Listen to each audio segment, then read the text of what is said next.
வாழ்க வையகம், வாழ்க வையகம், வாழ்க வளமுடன். அன்பர்கள் அனைவருக்கும் பணிவான வணக்கம்.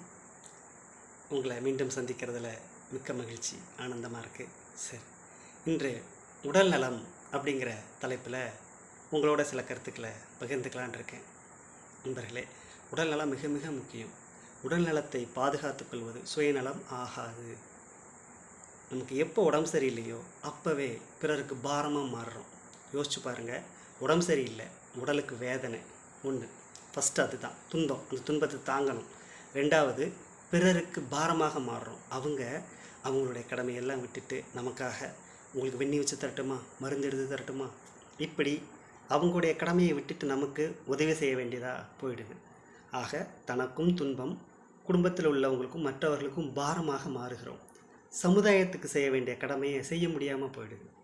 ஒரு முக்கியமான பொறுப்பில் இருக்கிறவங்க உடம்பு சரியில்லை, குடும்பத்துக்காக உழைச்சி உடம்பை கவனிக்கலன்னு வச்சுக்கோங்களேன். சமுதாயத்துக்கு உழைக்கிறாங்களோ குடும்பத்துக்கு உழைக்கிறாங்களோ, கிரேட், உழைக்கிறாங்க, பட் உடல்நலத்தை கவனிக்கலை, என்ன ஆகும்?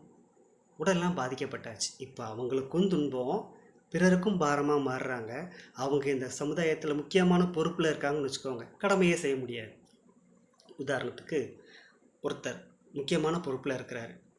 ஒரு பயனாளி ஒருத்தர் கஸ்டமர் ரொம்ப நாள் முயற்சி பண்ணி லீவ் எடுத்து அப்போ தான் லீவு கிடைக்கிது. பார்க்குறாரு. அன்றைக்கி ஒரு நாள் தான் அவருக்கு லீவு. இவங்க சைன் பண்ணால் தான் அது அவங்க அடுத்த இடத்துக்கு போக முடியும். பார்க்குறாரு, ஆள் இல்லை.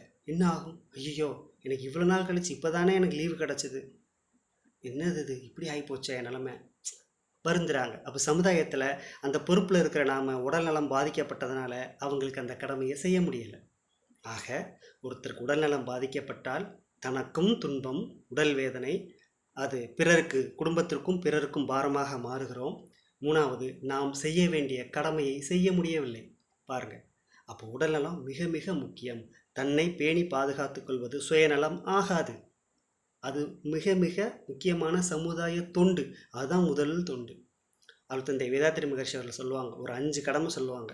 என்ன அப்படின்னா, தான், குடும்பம், சுற்றம், ஊர், உலகு, இந்த 5 பேருக்கும் நீங்கள் உங்கள் கடமையை செய்யுங்க, ஆனால் ஒன்றுனால மற்றொன்று கெடாமல் பார்த்துக்கோங்கன்னு சொல்லுவாங்க.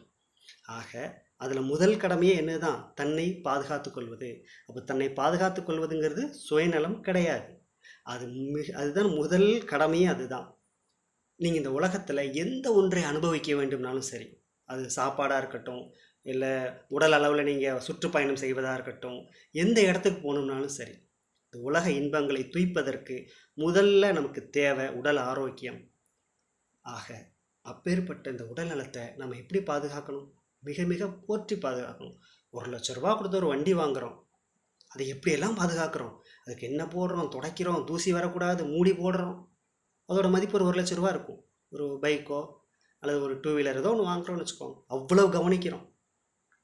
நம்முடைய இதயம், நுரையீரல், அப்புறம் கிட்னி, இதெல்லாம் எவ்வளவு அதுக்கு மதிப்பு சொல்ல முடியுமா? விலை மதிப்பற்ற பொருட்கள் நம்ம உடம்புக்குள்ளே இறைவன் கொடுத்துருக்கான். அப்போ இந்த வெளியில் உள்ள இந்த பொருளுக்கு கொடுக்கறதுல கொஞ்சமாவது அந்த நம்முடைய உள்ளுறுப்புகளை கொடுக்க வேண்டாமா? கண்டிப்பாக வேணும். பழங்காத பொருள் பால்னு சொல்லுவாங்க. அந்த காலத்தில் உடல் உழைப்பு இருந்துச்சு, உடல் ஆரோக்கியமாக இருந்துச்சு. தெரிஞ்சோ தெரியாமலோ எல்லா வேலைகளும் உடலுக்கு நல்ல ஒரு வலுவை சேர்ப்பதாக இருந்துச்சு. பெண்களாக இருந்தால் குனிஞ்சு தூத்தாங்க, அம்மி அரைச்சாங்க, ஆட்டுக்கல்ல மாவு அரைச்சாங்க. ஆண்களாக இருந்தால் நடந்து போய் சில வேலைகளை செஞ்சாங்க, சைக்கிளில் போனாங்க, நடந்து போனாங்க. இப்படி ஆற்றுல போய் குளிக்கும்போது நீச்சல் அடித்து குளித்தாங்க. இப்போ எங்கேயுமே போகிறதில்ல, அவசர உலகம், எல்லாத்துக்கும் ரெடிமேட், எல்லாம் நம்ம உபகருவிகள் கண்டுபிடிச்சிட்டோம். மிக்சி, கிரைண்டர், 2 வீலர், அது இது. என்ன ஆச்சு? உடல் உழைப்பு குறைஞ்சி போச்சு. அறிவாற்றல் இருக்குது, பட் உடலுக்கு ஒரு மாதம் ஒரு சைக்கிளை ஓட்டலை, துருப்பிடிச்சிடாதா? இதே போல தான்.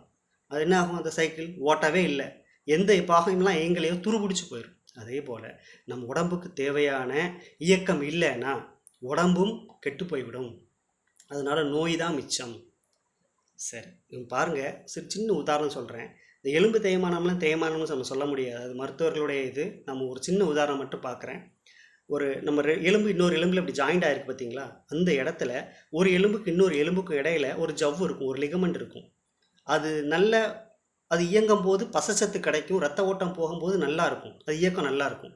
அது சரியாக அதுக்கு ரத்த ஓட்டம் போகலை அது அப்படின்னா அது சுருங்கி போயிடும். அப்போது ஒரு எலும்பு இன்னொரு எலும்பில் உரசும், அது வலி ஏற்படும். இப்படித்தான் நம்ம நிறைய விஷயங்கள் பாருங்கள், உடலை வேலை செஞ்சு யாருக்கும் வலிகள் ரொம்ப வரலை, அது ரேர், ரொம்ப ரேர்.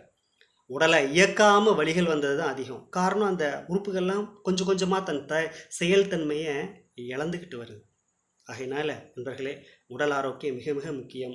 இந்த காலகட்டத்துக்கு அதுக்கு ஒரு தீர்வு இருக்குது. எளிய முறை உடற்பயிற்சி. ஏதாவது உடற்பயிற்சி பண்ணுங்கள், உடலுக்கு ஆரோக்கியத்தை கொடுங்க. கையை காலை அசைங்க, வாக்கிங் போங்க. ஏதாவது ஒரு உடற்பயிற்சி இந்த உடலுக்கு கண்டிப்பாக தேவை.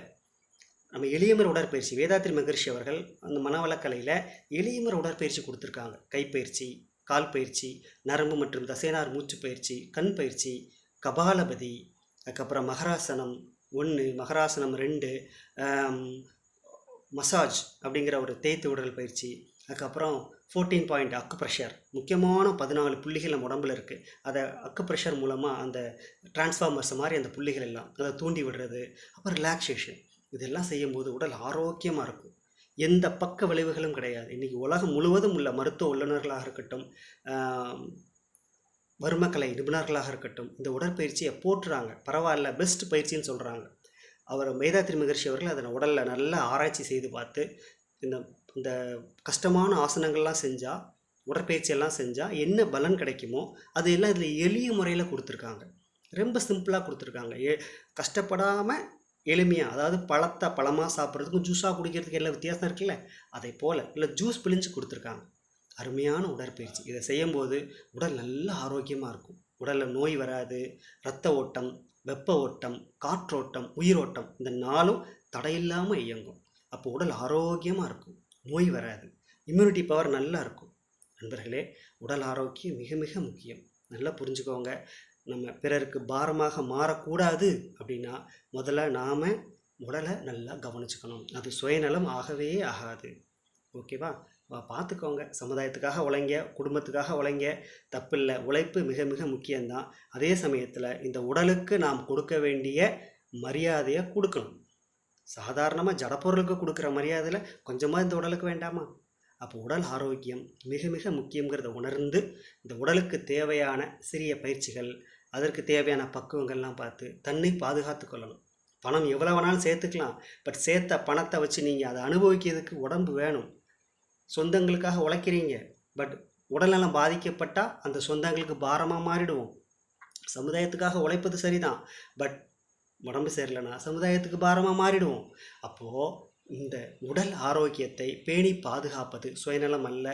தயவுசெய்து உடல் நலத்தில் கவனம் செலுத்துங்க, உடம்பு ஆரோக்கியமாக வச்சுக்கோங்க. இந்த உடற்பயிற்சிகளை எல்லாம் செய்து நல்ல நலமாக வளமாக வாழ்வோம் என்று கூறி இந்த சிந்தனையை நான் நிறைவு செய்கிறேன்.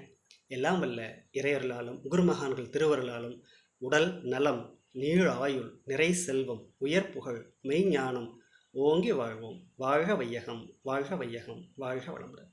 மிக்க மகிழ்ச்சி. நன்றி.